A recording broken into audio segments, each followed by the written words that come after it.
인문학에 조금이라도 관심이 있는 시청자 여러분이라면 이데아라는 단어를 들어보셨겠지요? 이데아란 무엇입니까?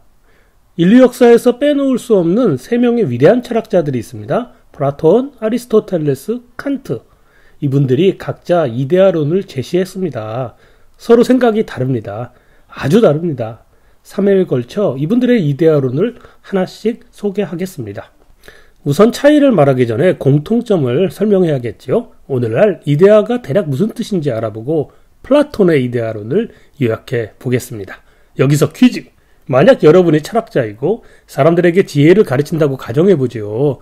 당신은 지금 사람들에게 다음 두 가지 중 어느 하나가 더 중요하다고 가르쳐야 합니다. 첫째, 때와 장소에 따라 변하고 사물의 상태, 사람의 경험에 따라 달라지는 것이 있습니다. 둘째, 때와 장소에 따라 변하지 않고 사물의 상태, 사람의 경험에 따라 달라지지 않는 것이 있습니다.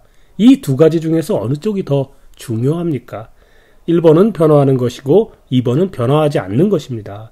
자, 여러분이 철학자라면 사람들에게 어느 쪽이 더 중요하다고 강조하시겠습니까? 두 가지 중에서 어느 쪽이 더 진리 또는 진리에 가까운 것이라고 말하시겠습니까? 1번, 변하는 것일까요? 아니면 2번, 변하지 않는 쪽이 더 중요할까요? 네, 10중 8구, 변하지 않는 것이 변하는 것보다 더 중요하다고 가르치시겠지요. 누구나 그렇습니다. 위대한 철학자들도 그렇게 생각했습니다. 플라톤, 아리스토텔레스, 칸트 세 분 모두 그런 입장이십니다. 사람에 따라, 상황에 따라 변하지 않고 본래의 모습 그대로 마치 영원히 존재하는 것처럼 여겨지는 것이 더 진리에 부합하지 않겠습니까? 그걸 이데아라고 합니다. 다시 한번 퀴즈. 여기 이렇게 생겨먹은 유리병이 있습니다. 이 유리병에 다양한 내용물을 담을 수 있습니다. 예를 들어 소금, 흙, 물을 담을 수 있지요. 여러분이 실제로 소금도 넣었다가 뺀 다음에 흙도 넣어보고 물도 담아봤습니다. 그런 과정을 모두 카메라로 찍은 다음에 녹화된 영상을 확인해 보는 것입니다. 자, 변하지 않은 것은 무엇이고 변한 것은 무엇입니까? 네, 맞습니다. 유리병 안에 담긴 내용물은 변했습니다. 그러나 유리병은 그대로였습니다. 철학자들은 내용은 변하되 형식은 변하지 않네 라고 생각했겠지요. 그렇다면 내용이 형식에 비해 더 중요하겠습니까? 아니면 형식이 내용에 비해 더 중요하겠습니까? 네, 형식이 더 중요합니다. 물론 내용이 더 중요하다고 생각할 수도 있어요. 그렇지만 그건 이 영상의 뒷부분에서 다시 다루기로 합니다. 어쨌든 변하지 않는 형식을 일컬어 이데아라고 합니다. 플라톤, 아리스토텔레스, 칸트 모두에게 공통된 얘기입니다. 기억하세요. 변하는 내용은 어떤 경우에도 이데아가 될 수 없습니다. 그런데 여러분, 이데아를 영어로 어떻게 표현합니까? 아이디어라고요? 맞습니다. 그렇게 표현하기도 하지요. 다들 그렇게 배웠으니까는요. 하지만 그렇게만 아시면 안 됩니다. 이데아는 자명한 개념인데 그걸 아이디어라는 영어로 이해하면 좀 모호하고 복잡해지는 폐해가 있습니다. 보통 영어권 학자들은 이데아에 대해 form이라는 단어를 씁니다. 이데아로는 theory of forms라고 표현한답니다. 즉 이데아를 한글로 풀어놓으면 형식이 됩니다. 수식어를 붙인다면 변하지 않는 형식이 바로 이데아를 뜻합니다. 말하자면 절대 형식 또는 완전한 형식, 그것이 바로 이데아입니다.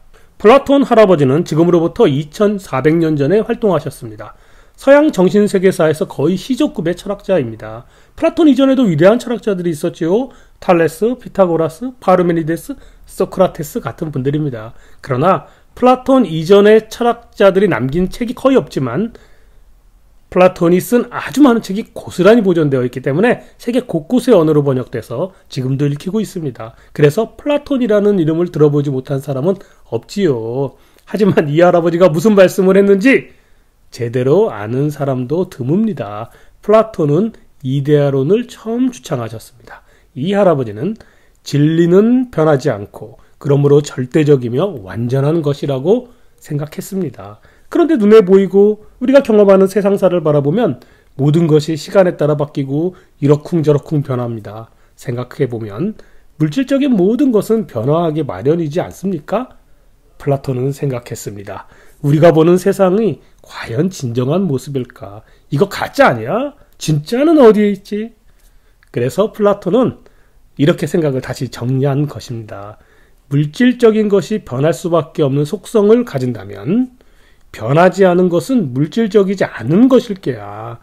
우리가 보고 겪는 이 세상의 배후에는 그런 변함이 없는 세계, 참된 형식의 세계가 있고 우리는 그저 그걸 모방하는 세계 속에서 살고 있는 게 아닐까.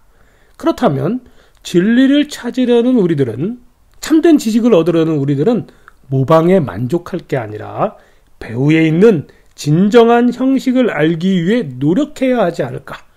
이것이 바로 플라톤의 이데아론 개요입니다.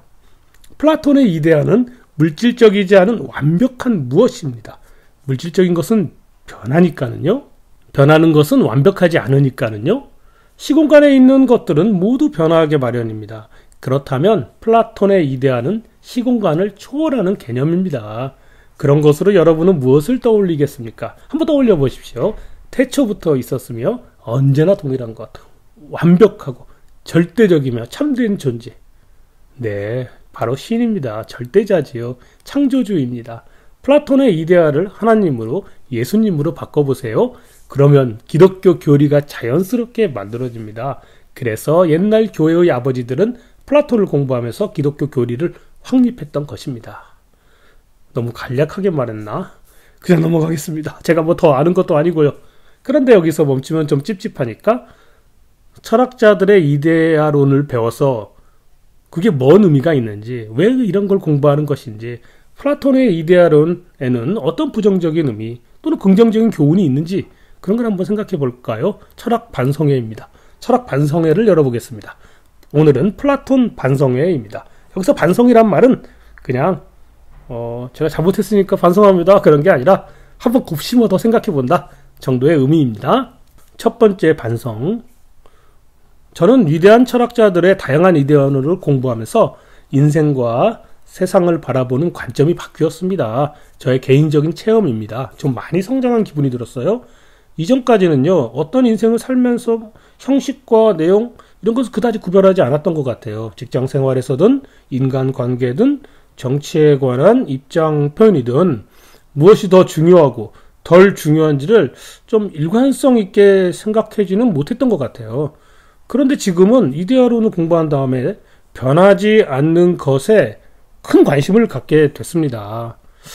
그것이 변하는 것보다 변하지 않는 것이 더 중요하다 이렇게 생각하게 되었고요. 뭐 말하자면은 기본이 응용보다 더 중요하다 뭐 그렇게 생각하는 태도를 얻었습니다.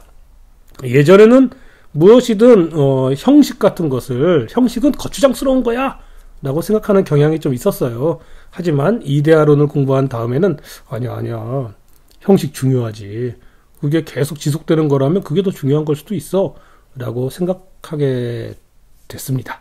두 번째 반성. 우리가 살아가는 세상은 시공간의 세계입니다. 시공간의 세계는 시간에 따라 장소에 따라 모든 것이 크든 적든 많든 작든 변화하게 마련이잖아요. 그게 현실입니다. 그런데 플라톤의 이데아는 시공간을 초월한 세계입니다. 그래서 미켈란젤로의 그 유명한 아테네 학당 그림에서도 플라톤의 손은 하늘을 이렇게 가리키지 않습니까?